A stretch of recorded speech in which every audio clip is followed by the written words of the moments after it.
Depois que você entende um pouco mais dessa introdução à trigonometria, a gente devia lembrar que os ângulos não são limitados, né, a um triângulo retângulo. A gente tem como expandir um pouco mais isso. Por exemplo, se a gente pega o nosso antigo plano cartesiano e troca o nome desses eixos, que eram originalmente chamados de eixo X, eixo Y, né? Eixo das abscissas, eixo das ordenadas, vamos chamar agora de eixo dos cossenos e eixo dos senos. Você só não pode esquecer que tudo na vida tem um referencial. A gente precisa criar um referencial de contagem. Antes de mais nada, uma volta nesse círculo representa 360 graus. Se a gente tem 4 partes, 4 grupinhos de 90 graus, vamos criar um referencial. O referencial escolhido foi esse. E esse sentido foi o sentido para aumentar os ângulos. Obviamente que o sentido oposto foi o sentido de diminuir o valor dos ângulos. E aí, meus amigos, 0 mais 90, 90 mais 90, 180 mais 90, opa!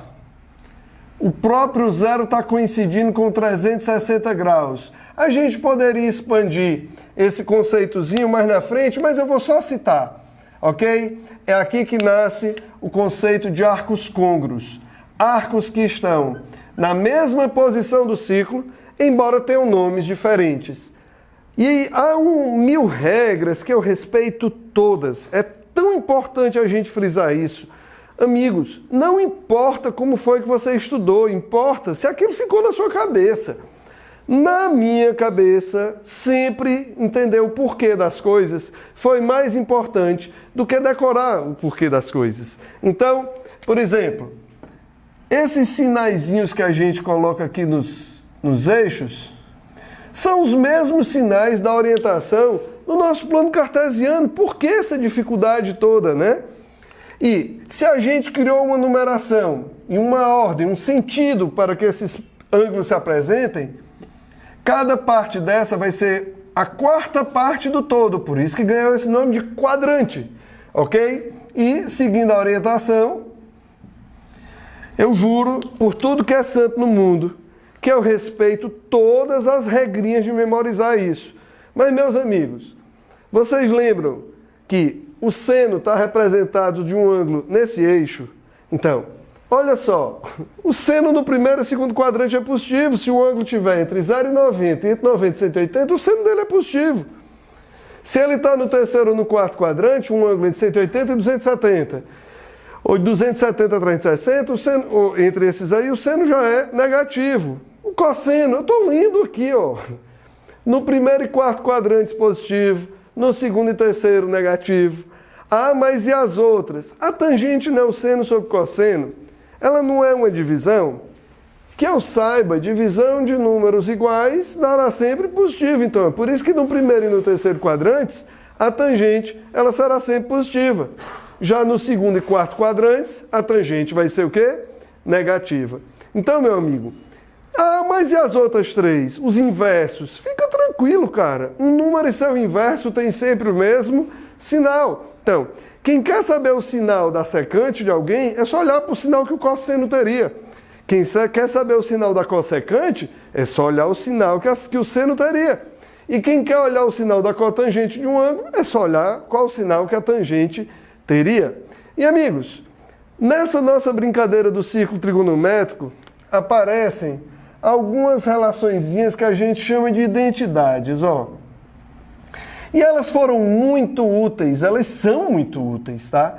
Quando a gente vai trabalhar com demonstrações, cara, isso é fantástico.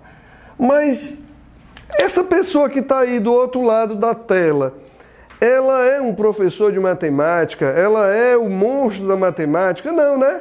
Então, pode ser que ela precise de um pouco mais de simplicidade no raciocínio para ela atingir o objetivo dela. Por exemplo, você chega bem aqui, escolhe um ângulo qualquer e chama esse ângulo de A. A projeção desse ângulo aqui em cima do eixo dos cossenos vai ser o cosseno do ângulo A. A projeção desse ângulo em cima do eixo dos senos vai ser o seno do ângulo A.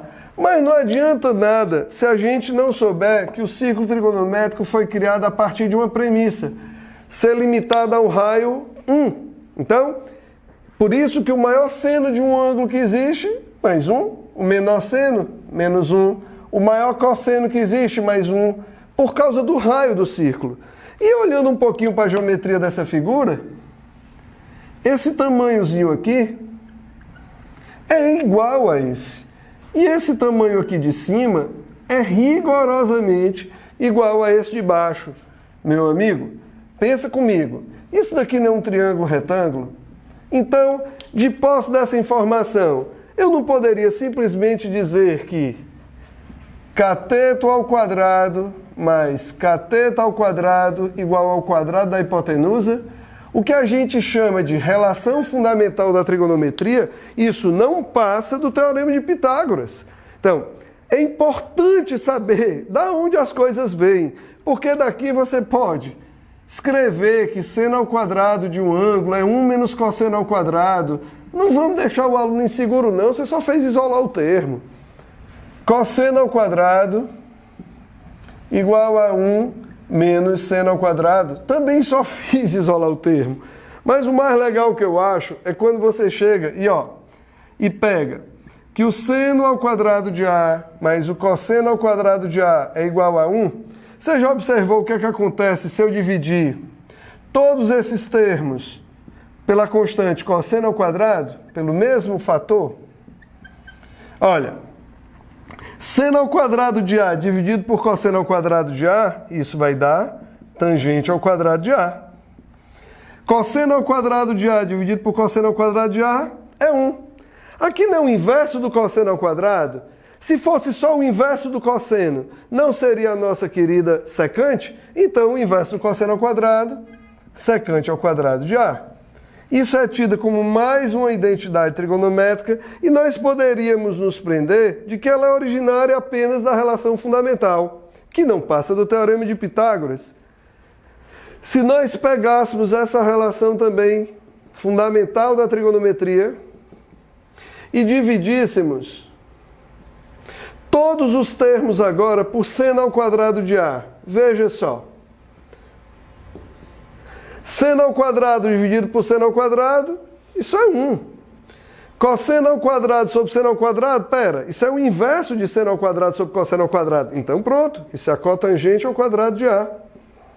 E o inverso do seno ao quadrado de A, o inverso do seno é a cossecante ao quadrado, cossecante ao quadrado de A.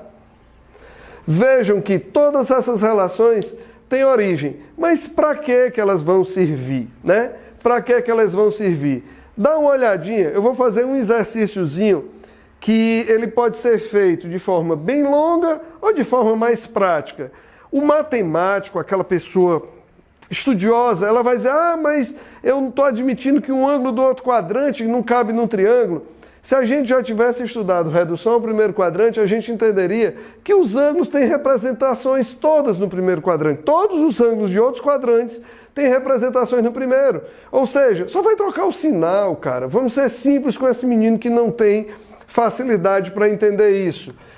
Me acompanha aqui para a gente ver como é que seria uma aplicação interessante dessa, para você ver como corta um pouco o caminho e você passa a entender o que você está fazendo. Por exemplo, se eu chegasse para ti e dissesse assim, se x é um ângulo que pertence ao terceiro quadrante e a tangente de x é igual a 2, calcule os valores do seno e do cosseno de x. Ok? Presta bem atenção o que é que a gente poderia fazer. Usando as identidades, o que é que a gente tinha que fazer? Antes de mais nada, nós estamos trabalhando com um ângulo do terceiro quadrante. Estão lembrados? Se estamos trabalhando com um ângulo do terceiro quadrante, amigo, cosseno negativo seno também negativo, ok? A gente já sabe isso. Bom, quem tem a tangente poderia usar 1 mais tangente ao quadrado de x igual a secante ao quadrado de x. E o que é que a gente ia fazer?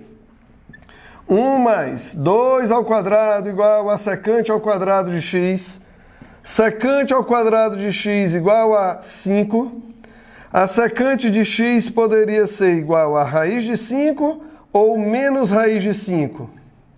Meus amigos, se eu estou no terceiro quadrante, a secante tem o mesmo sinal do cosseno. Seria menos raiz de 5. Quem tem a secante, invertendo, tem o cosseno. Seria menos 1 sobre raiz de 5. Acabei de achar o valor do cosseno. Para achar o valor do seno, vamos continuar nossa saga. Seno ao quadrado de x mais cosseno ao quadrado de x igual a 1. Seno ao quadrado de x mais menos 1 sobre raiz de 5 ao quadrado igual a 1. Seno ao quadrado de x igual a 1 menos 1 quinto. Seno ao quadrado de x igual a 4 quintos. Ou seno de x é igual a 2 sobre raiz de 5. Não vamos racionalizar não, não é esse o nosso foco. Ou seno de x seria menos 2 sobre raiz de 5. Amigos, nós não estamos tratando de um ângulo do terceiro quadrante. Se nós estamos tratando de um ângulo do terceiro quadrante, o seno tem que ser negativo. E está aí a resposta da questão. Mas esse espaçozinho sobrando aqui embaixo, nós vamos perder? Não. Vamos fazer usando o triângulo retângulo. Eu não já sei que quadrante esse ângulo vai estar, né, do terceiro, então eu já sei os sinais. Crie um triângulo retângulo e chame esse ângulo aqui de x como se ele fosse do primeiro quadrante, tá? Então, a tangente de x é igual a 2. A tangente, poderia escrever como uma fração, 2 sobre 1. Que tal eu chamar de cateto oposto sobre cateto adjacente? Meus amigos, eu não tenho o cateto oposto e o cateto adjacente, só aplicar o teorema de Pitágoras, 2 ao quadrado mais 1 ao quadrado, olha só. Então, na hora que eu quisesse o seno de x, eu não estou no terceiro quadrante, vai ser negativo. O cosseno de x, né, no terceiro quadrante, quem seria o seno? 2 sobre raiz de 5, apenas com o sinal do quadrante, e o cosseno seria menos 1 sobre raiz de 5. Se você observar, não existe método melhor, tá joia? Existe, às vezes, só mais de uma interpretação para a mesma coisa. Esperamos ter clareado isso para você, ok? Até o próximo vídeo.